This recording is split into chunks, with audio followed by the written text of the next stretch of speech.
மூன்றாவதாக தாட்கோ வங்கி இருக்கு. அதாவது தமிழ்நாட்டில் பட்டியலின மக்கள் தொழில் தொங்குவதற்காக வங்கி கடன் கொடுக்கிறது, தாட்கோ மானியம் கொடுக்கிறது. இந்த திட்டம் ரொம்ப நாட்களாக இருக்கிறது. தமிழ்நாடு அரசு மானியம் கொடுக்கிறது. அந்த கடன் மனுக்கள் எங்கே அனுப்பப்படுகிறது? தாட்கோவால் தேசியமயமாக்கப்பட்ட வங்கிக்கு அனுப்பப்படுகிறது. தேசியமயமாக்கப்பட்ட வங்கிகளில் இந்த மக்களுக்கு கடன் கொடுக்க முன்வராமல் அலைக்கழிக்கப்படுகிறார்கள். எங்கே வேலை செய்கிறீங்க, எவ்வளோ ஷூரிட்டி கட்டுவீங்க, உங்களால் திருப்பி கட்ட முடியுமா, அந்த இடத்த காட்ட முடியுமா, இப்படி தேசியமயமாக்கப்பட்ட மக்கள் அந்த கடன் மனுக்கள் அலைக்கழிக்கப்படுகிறது. பல ஆண்டுகள் அலைக்கழித்து மானியம் வந்த பிறகு கூட மேனேஜர்கள் லோன் கொடுக்க விருப்பம் இல்லாத சூழ்நிலையில் இந்த மனுக்கள் திருப்பி அனுப்பப்படுகின்ற காலத்தை நிறைய பார்க்கிறோம். கடன் வாங்க முடியாத நிலையில். எனவே இந்த ஒன்றிய அரசு இதில் கவனம் செலுத்தி தாட்கோக்கு ஒரு தனி பேங்க் உருவாக்கக்கூடாது. தாட்கோக்கும் தனி பேங்க் அவங்களே கடன் கொடுத்துட்டு அவங்களே மானியம் கொடுத்துட்டு அவங்களே கட்டட்டும். அது மாதிரி தாட்கோவுக்கு தனி வங்கி உருவாக்குவதற்காக இந்த சந்தர்ப்பத்திலே உங்களை எல்லாம் கேட்டுக்கொள்கிறேன். அடுத்தபடியாக இரட்டை வாக்குரிமை. பூனா ஒப்பந்தம் என்பது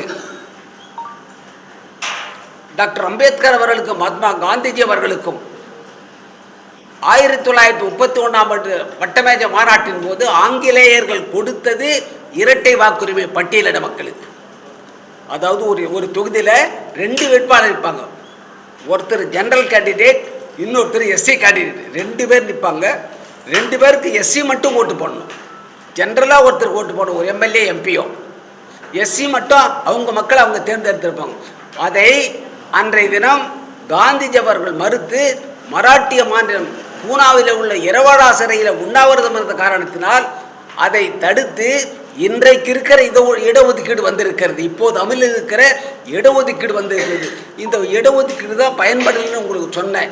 எனவே ஒவ்வொரு தொகுதிக்கும் எஸ்சி ரெப்ரசன்டேஷன் தேவை. அதனால் மீண்டும் இரட்டை வாக்குரிமை கேட்கின்ற காலத்தில் நாங்கள் தள்ளப்படுகிறோம். ஆமாம், எஸ்சிக்கு 2 ஓட்டு, ஒரு ஜெனரல் ஓட்டு, ஒரு எஸ்சி ஓட்டு. ஜெனரலாக இருக்கிறவங்களுக்கு ஒரே ஓட்டு தான். ஆக மீண்டும் இரட்டை வாக்குரிமையை கொண்டு வர வேண்டும். எஸ்சி மக்களை எஸ்சியை தேர்ந்தெடுத்து எஸ்சி மக்களால் தேர்ந்தெடுக்கப்பட்ட உறுப்பினர் போனால் அங்கே பார்லிமெண்ட்டில் ஃப்ரீயாக பேசுவார்ல, சட்டமன்றத்தில் ஃப்ரீயாக குரல் கொடுப்பார்ல. அதனால் இரட்டை வாக்குரிமை வேண்டும் எங்களுக்கு. அடுத்ததாக சுதந்திரம் வாங்கி 79 ஆண்டுகளாகி காலி பணியிடங்கள் நிரப்பப்படவில்லை. பேக்லாக் வேகன்சிஸ் மத்திய அரசாங்கத்தில் இதுவரைக்கும் 1 லட்சத்துக்கும் மேலான காலி பணியிடங்கள் இருக்கிறது. எஸ்சி எஸ்டிக்கு பட்டியல மக்களுக்கு நிரப்பப்படாத காலி இடங்கள் 1 லட்சத்துக்கு மேலாக இருக்கிறது. தற்போது கூட கடந்த ஆண்டு தமிழக அரசு அறிவித்தது 10,500 காலி இடங்கள் தமிழக அரசு நிரப்பப்பட வேண்டும். தமிழக அரசு மட்டும் பட்டியலின மக்களுக்காக 10,500 வேக்கன்சியை ஃபில்லப் பண்ணோம். ஒன்றிய அரசு 1 லட்சம் வேக்கன்சியை ஃபில்லப் பண்ண வேண்டியது இருக்குது. இந்த வேக்கன்சிகள் ஃபில்லப் பண்ணால் எல்லாருக்கும் அரசாங்க வேலை கிடைக்கலையா?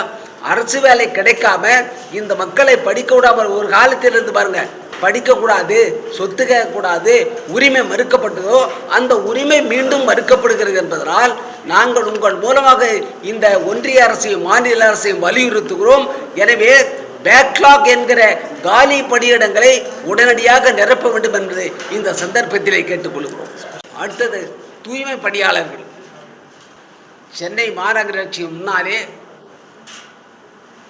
தூய்மை பணியாளர்கள் தங்களை ஒப்பந்த அடிப்படையில் ஊழியர்களாக இருக்க வேண்டாம், அரசு ஊழியர்களாக மாற வேண்டும் என்று போராட்டம் நடத்தியதை நீங்கள் மறந்திருக்க மாட்டீர்கள். நாங்கள் இந்த அரசாங்கங்களை கேட்கிறோம், ஒன்றிய அரசை கேட்கிறோம், மாநில அரசை கேட்கிறோம். ஒன்றிய அரசும் மாநில அரசும் இந்த சென்னையை சிங்கார சென்னையாக நாள்தோறும் மாற்றுகின்ற, மலமல்லுகின்ற, வீதியை சுத்தப்படுத்துகின்ற, துர்நாற்றம் வீசாமல் இருக்க தினந்தோறும் கழுவுகிறார்களே, இந்த மக்களை அரசாங்க பணியில் அமர்த்தக்கூடாதா? கேட்டால் அவுட் சோர்சிங் ஒப்பந்த ஊழியர்களாக இருக்கிறார்களே, ஏன் ஐஏஎஸ் ஆஃபீஸர் ஒப்பந்த ஊழியரை போட்டா என்ன? ஐஏஎஸ் ஆஃபீஸர் வருஷத்துக்கு 2 தடவை ஒரு இடத்துல இருக்காங்க, அது யார் போட்டாலும் செய்வாங்களே. ஐஏஎஸ் ஆஃபீஸர்களுக்கு ஒரு ரூல்ஸு, இந்த நகரை தூய்மையாக்க தங்களையே அர்ப்பணித்துக் கொண்டு இரவு பகலாக பணியாற்றுகிறார், ஷிஃப்ட் கணக்கில் பணியாற்றுகிறார். இந்த தூய்மை பணியாளர்கள் நிரந்தரமாக அவங்களும் அவங்க சந்ததியினரும் தூய்மை பணியாளர் தான் இருக்கணுமா? ஏன் இந்த தூய்மை பணியாளர் அரசு ஊழியராக்கப்பட்டால் அரசாங்க உரிமைகள் கிடைக்கும், அவங்க குழந்தைங்களை படிக்க வைப்பாங்க, சொந்தமாக வீடு கட்டுவாங்க, அவங்களுக்கு பிறக்கின்ற அடுத்த ஜெனரேஷன் அந்த தூய்மை பணியாளர் வேலைக்கு செல்ல மாட்டார்கள். அரசு ஊழியராக, ஒரு டாக்டராக, என்ஜினியராக அவர்கள் செல்வதற்கு வழிவகுக்க வேண்டுமானால் தூய்மை பணியாளர்களை அரசு ஊழியர்களாக மாற்றி பணி நிரந்தரம் செய்ய வேண்டும் என்று உங்களின் சார்பாக இந்த நேரத்தில் கேட்டுக்கொள்கிறேன். அடுத்ததாக, முன்னாள் தமிழக முதல்வர் கலைஞர் கருணாநிதி அவர்கள் பெரியார் சமத்துவபுரத்தை கொண்டு வந்தார். பெரியார் சமத்துவபுரங்களை எங்கோ ஒரு தாலுக்காவிற்கு ஒன்று, ஒரு மாவட்டத்திற்கு 2-3 இருக்கிறது தவிர அனைத்து கிராமங்களும் சமத்துவமாக இருக்கிறதா என்று சொன்னால் நிச்சயமாக இல்லை. அனைவரும் சமம், சுதந்திரம் என்பது அனைவருக்கும் ஒன்று. சமத்துவம் சமூக நீதியும் சட்டத்திலே இருக்கிறது, சமூகத்திலே இருக்கிறதா? இன்றைக்கு நாங்கள் கேட்கிறோம், அன்றைக்கு சுதந்திரம் வாங்குவதற்கு முன்னாலே வெள்ளைக்காரன் காலத்தில் எப்படி இருந்ததோ கிராமங்கள் அப்படித்தான் இன்றைக்கு இருந்து கொண்டிருக்கிறது. டாக்டர் அம்பேத்கர் அவர்கள் சொன்னார், வாங்குகின்ற சுதந்திரம் ஒரு ஆட்சி மாற்றமாக இருக்கக்கூடாது. வெள்ளைக்காரனுக்கு மேல யாரோ ஒருத்தர் எங்களை ஆளக்கூடாது. ஒரு ஆட்சி மாற்றமாக இல்லாமல் அது உண்மையான விடுதலையாக இருக்க வேண்டும் என்று சொன்னால், ஒரு கிராமத்திலே ஒரே பாதை, ஒரே சுடுகாடு, ஒரே குடிநீர் தொட்டி, ஒரே டீட்டம்ல தனி கோலை, இதையெல்லாம் ஒன்றாக்க வேண்டுமானால் சமத்துவம், குறைந்தபட்சம் உயிரோடு இருக்கின்ற மனிதன் ஜாதி பார்க்கிறார். தீண்டாமை இந்த நாட்டிலே எடுக்கிறது. இந்த நாட்டிலே மக்கள் பிரித்தாளப்படுகிறார்கள். இறந்த பிறகு ஒரு சுடுகாடு மட்டுமே, அது பேர் சமத்துவ சுடுகாடு.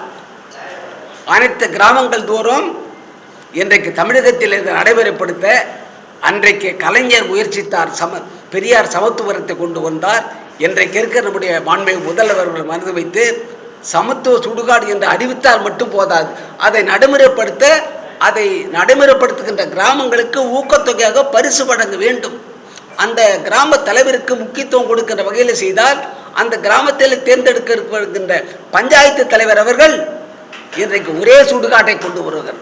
இருந்த பிறகு நாங்கள் ஊருக்கு ஒரு சுடுகாடு, சேரிக்கு ஒரு சுடுகாடு, ஒரே சுடுகாட்டு. இதுக்கு சொல்வதற்கு காரணம், எப்போது சமத்துவம் வரும், எப்போது ஜாதி ஒழியும், எப்போது சமூக நீதி கிடைக்கும்? தந்தை பெரியார் அவர்கள் பாடுபட்ட கொள்கை அப்போ எங்கே போச்சு? டாக்டர் அம்பேத்கர் அவர்கள் இன்றைக்கு போராடி தன்னை அர்ப்பணித்துக் கொண்டாரே, அந்த பாதை இன்றைக்கு தேவைப்படுகிறதா இல்லையா? அதனால்தான் சமூக நீதி மக்கள் இயக்கம் தன்னுடைய பாதையை திரும்பி பார்க்கிறது. டாக்டர் அம்பேத்கர் கொள்கையில், தந்தை பெரியார் கொள்கையில் நம்மை அர்ப்பணித்துக் கொள்ள வேண்டும். நமக்கு அரசியலும் அதிகாரமும் இந்த மக்களினுடைய சமூக சீர்திருத்தத்துக்கு பின்னாலே கிடைக்கட்டும் என்ற காரணத்தினால்தான் நாம் இன்றைக்கு வலியுறுத்துகிறோம். உங்களின் சார்பாக இதை தங்கள் பத்திரிகையின் மூலம் சமத்துவ சுடுகாடு வேண்டும். தமிழகத்திற்கு சமூக சீர்திருத்தத்தில் சமத்துவமாகவும் இறந்த பிறகாவது மனிதர் ஒரே இடத்தில் அடையாளப்படுத்தும். கிராமங்களில், சென்னையை அங்கங்கே வச்சுருக்காங்க, எல்லாரும் ஒரே இடத்துல தான் பண்ணுறாங்க சென்னையை பொறுத்த வரைக்கும். ஆனால் கிராமங்களில் இன்னைக்கும் சாதி நிலைப்பதற்கு காரணம் தனி சுடுகாடு தான். அதை மறைத்தால் சமத்துவம் ஓரளவுக்கு வருவதற்கு நம்முடைய பயணம் எளிதாக இருக்கும் என்பதை இந்த நேரத்தில் தெரிவித்துக் கொள்கிறேன்.